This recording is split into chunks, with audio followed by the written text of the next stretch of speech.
जी, hello दोस्तों, मैं हूँ कमर चीमा। और दोस्तों, जिस तरह के आप ये तस्वीर में देख रहे हैं कि इस्राईल के वज़ीर-ए-आज़म नफ़्ताली बेनेट जो हैं वो अ, उन्होंने पहला दौरा किया है अबू धाबी का, और वो क्राउन प्रिंस मोहम्मद बिन ज़ायद अल नहयान को मंडे को मिले हैं। और ये इसकी इसकी क्या इम्प्लिकेशंस हैं मुस्लिम दुनिया के लिए?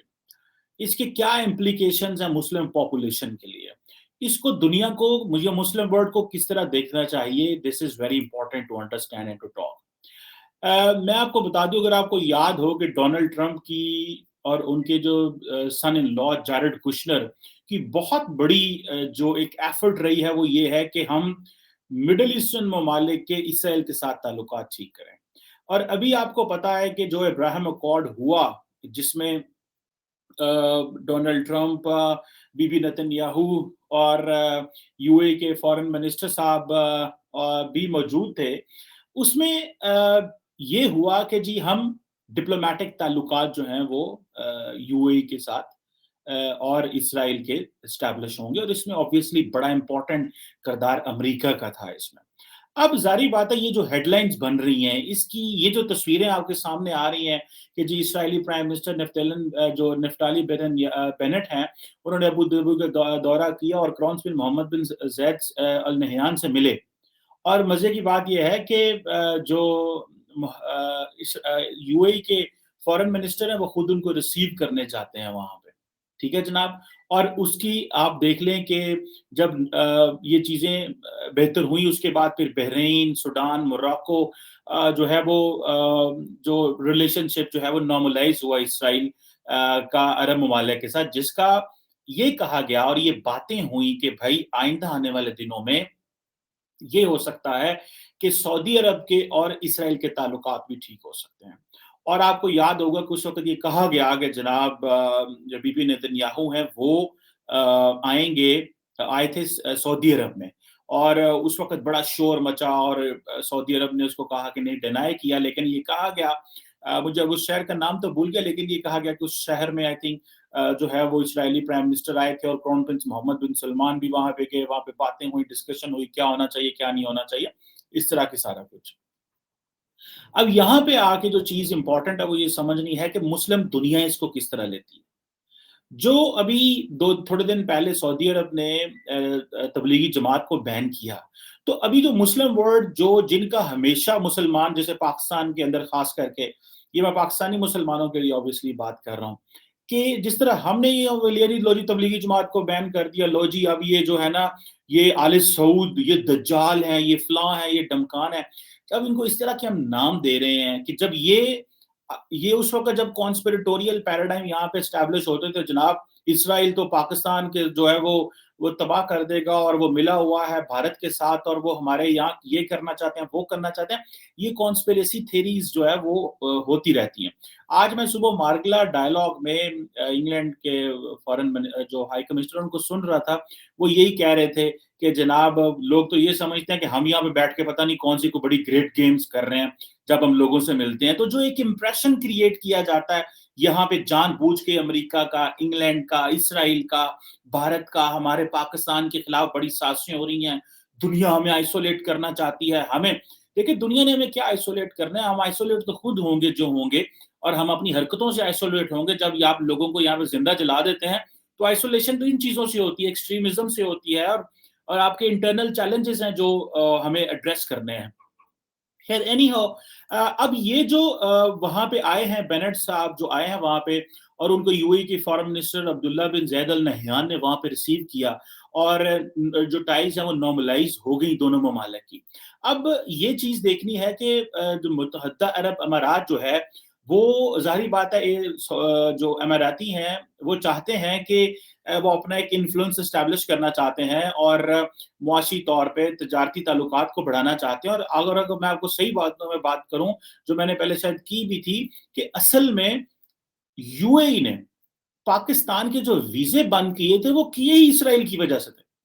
क्योंकि यूएई को ये था कि ये जो लोग हैं, ये ना हो कि यहाँ से कोई मोटिवेटेड पाकिस्तानी आके यहाँ पे कोई ज्यूज पे या यहूदियों पे हमला कर दे और कहे जी ये तो यहूदी हैं और हम पसंद नहीं करते कि मुस्लिम दुनिया में, क्योंकि हमारी एक्सेस कम है ज्यूज तक। अगर इजिप्ट के ताल्लुकात अच्छे हैं तो हम वहाँ पे ज़्यादा उस तरह इजिप्ट की पॉलिटिकल रेलेवेंस नहीं है। लेकिन अभी क्योंकि यूएई की पॉलिटिकल रेलेवेंस भी है, यूएई पे बहुत सारे लोगों का आना-जाना भी है, तो ये अभी उन्होंने वीज़ा बंद कर दिए कि ये ना फिर हम वहाँ पे गए, फिर डिस्कशन हुई वो सारा कुछ। अभी इम्पोर्टेंट ये चीज़ है कि मुत्तहिदा अरब अमारात जो है वो अ, अमरीकी मुदाखलत के बाद उसने जब इसराइल को तस्लीम तो कर लिया, लेकिन मिडल ईस्टर्न ममालिक की एक अलहदा पैगाम देना चाह रहे हैं। और दोनों ममालिक ने एक सफ़ीर भी भेजे, लाखों डॉलर की जो तजारती मुआहदे भी हुए, दफ़ाई साज़ो-सामान भी जो है वो ज़ाहिर बात है यूएई खरीदेगा उसे। नफ्ताली जो बेनेट है वो मुआशी और तजारती ताल्लुकात पे जो तवज्जो देना चाहते हैं, और वो कहते हैं कि ईरान एक इम्पोर्टेंट टॉपिक था जो डिस्कस हुआ। और ये भी कहा गया कि जो अमाराती और ईरानी हुकाम की मुलाकातें उस हवाले से तशवीश का इजहार है इसराइल को। अब यहाँ पे आके हमें ये पता चलता है कि इसराइल जितना ज्यादा करीब होगा मिडिल ईस्टर्न ममालिक के साथ, ये बेसिकली मिडिल ईस्टर्न ममालिक अपनी अटेंशन डाइवर्ट करना चाहते हैं, और वो जो वेस्टर्न वर्ल्ड और पर्टिकुलरली अमेरिका का जो एक था ना कि जी ये जो ममालिक हैं यहाँ पे माहौल अच्छा नहीं है, या खवातीन के हवाले से या दकियानूसी या बैकवर्ड या कंजर्वेटिव समझा जाता था, तो वो बेसिकली प्रेशर को रिलीज करने के लिए। गो कि यूएई को इस तरह का प्रॉब्लम नहीं है, लेकिन बाकी ममालिक को जरूर है। ये ओपनिंग अप जो है ये एक अच्छी चीज है for the middle eastern countries, क्योंकि वो चाहते हैं कि हमें अननेसेसरी जो है वो उसको नहीं करना चाहिए। अब यहाँ पे जो क्वेश्चन आता है कि क्या ओआईसी अपना कुछ स्टांस बदलेगा? क्या ओआईसी ये समझता है कि भाई देखें, अगर जो ऑर्गेनाइजेशन ऑफ इस्लामिक कोऑपरेशन थी वो बनी थी दो इश्यूज के लिए, एक था कश्मीर और दूसरा था फलस्तीन। अगर टेक्निकली देखा जाए तो दोनों इश्यूज के ऊपर ओआईसी का कोई किरदार नहीं है, ओआईसी खामोश है।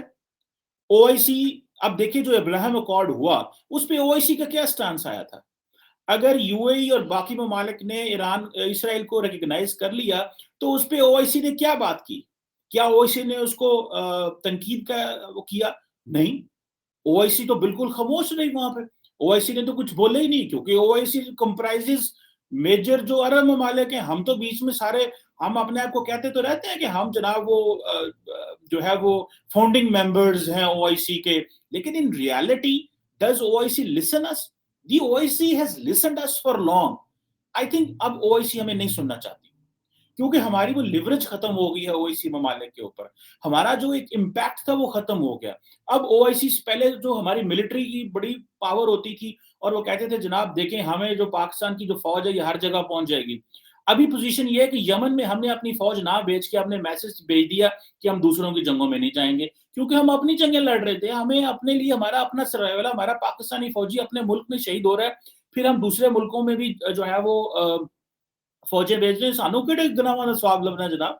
अगर आपको याद हो कि जब मुशर्रफ साहब के दौर में अमेरिका ने ये भी कहा था शायद कि इराक में भी को फौजें भेजें कि जी आप वो हमारे साथ दें, और हम उसमें वो जो एक अलायंस है, लेकिन मेरा ख्याल है उस वक्त ये बात रिजेक्ट कर दी गई थी कि इस तरह नहीं हो सकता। ये जो चीज मैं अभी देख रहा हूं कि मिडिल ईस्टर्न ने कहा यार पीछे हटो, ये तो कुछ करने वाले नहीं है, हमें और सऊदीज नाराज हो गए। अभी तो हमें वो जो टाइज स्टैब्लिश करने में सऊदीज के साथ प्रॉब्लम आ रहा है। फॉरगेट हम उनके साथ जो मिलिट्री कोऑपरेशन, और जो दूसरा उन्होंने कहा जी हमें हार्ड पावर मिलिट्री जो है वो फुट सोल्जर्स अब नहीं चाहिए, हम टेक्नोलॉजी में आ जाते हैं। और जब टेक्नोलॉजी में आएंगे तो फिर इसराइल के पास जाना पड़ेगा, फिर फ्रांस के पास जाना पड़ेगा, अमेरिका के पास जाना पड़ेगा, यूके के पास जाना पड़ेगा, और ममालिक के पास जाना करेगा जो मिलिट्री हार्डवेयर बनाते हैं, रिसर्च और इन चीजों में काम करते हैं। यूएई जो है उसने ओआईसी और सऊदी अरब ने ओआईसी के पर तोल लिए कि ये किसी काम के नहीं, हम जो करेंगे वही करेंगे। ईरान, टर्की, बाकी ये जो मुल्क हैं इनका भी कोई इतना ज्यादा लंबा चौड़ा वो ओआईसी है तो सही, लेकिन टूथलेस टाइगर है बिकॉज इसकी मिलिट्री विंग कोई नहीं है। जब भी किसी इदारे का कोई विंग ऐसा ना हो जो किसी को पनिश कर सके। देखिए ये जो रिजीम्स होते हैं इंटरनेशनल पॉलिटिक्स में हम पढ़ते हैं कि रिजीम वो होता है कि set of rules and regulation, कि अगर आप उनको फॉलो करेंगे तो आपको फायदा होगा, अगर आप उनको तोड़ेंगे तो आपको नुकसान होगा। अभी ये जो रिजीम है, फॉर एग्जांपल ओआईसी की रिजीम है, अगर आप इसके रूल्स एंड रेगुलेशन के रहेंगे तो ठीक है, अगर नहीं रहते तो आप पीछे हट जाएं, आपको नुकसान कोई नहीं है, क्योंकि इसके साथ वो स्ट्रिंग अटैच नहीं है कि आप किसी को पनिश कर सकते हैं। तो जारी बात है पाकिस्तान के लिए जो दुनिया के लिए आप फलस्तीन का मसला खत्म, उसमें कोई कुछ होगा नहीं। कश्मीर पे आ जाए तो कश्मीर का मसला भी खत्म। पाकिस्तान ने इस हफ्ते जो है वो ओआईसी का फॉरेन मिनिस्टर्स का तो इजलास बुलाया अफगानिस्तान पे। क्या हम कश्मीर के ऊपर भी बुला सकते हैं? क्या हमने हमारी किसी ने सुनी कि हाँ जी आप कश्मीर के ऊपर अपना इजलास बुला लें? This was very very very unfortunate for Pakistan कि हम ये चीज नहीं कर सके। हम कश्मीर के ऊपर वो इजलास नहीं बुला सके। हमारी ओआईसी ने या अरब ममालिक ने हमारी एक नहीं सुनी। उन्होंने, एक तो वो हिस्टोरिकल बैगेज है, दूसरा वो इंडिया के साथ अपने ताल्लुकात खराब नहीं करना चाहते, तीसरा उन्होंने आपको रिसेंटली लाइन ऑफ कंट्रोल के ऊपर मामला ठीक करके दिए हैं अमीरातीज ने।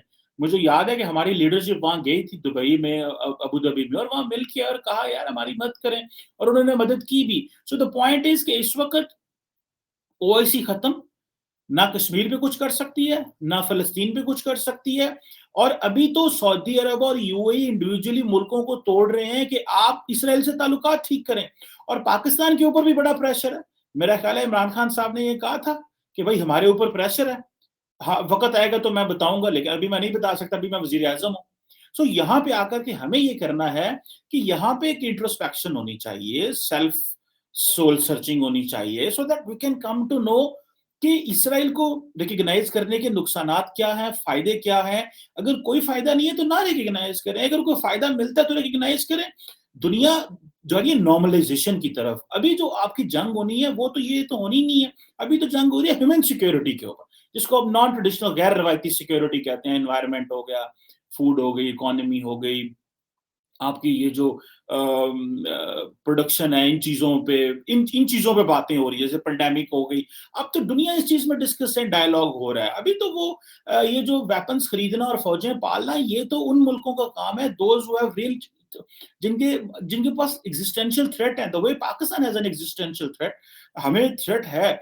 लेकिन नॉर्मली अब आपकी सिक्योरिटी ये नहीं है सिर्फ, क्योंकि अभी जो डेफिनेशन ऑफ सिक्योरिटी है वो ये नहीं है कि आप इस वक्त कौन सा मुल्क आप पे हमला कर सकता है। अभी definition of security has changed. So what we need at this moment, how we have to react here is कि we need to work with the Emiratis, we need to work with the Saudis, और redefine करने की जरूरत है OIC के role को।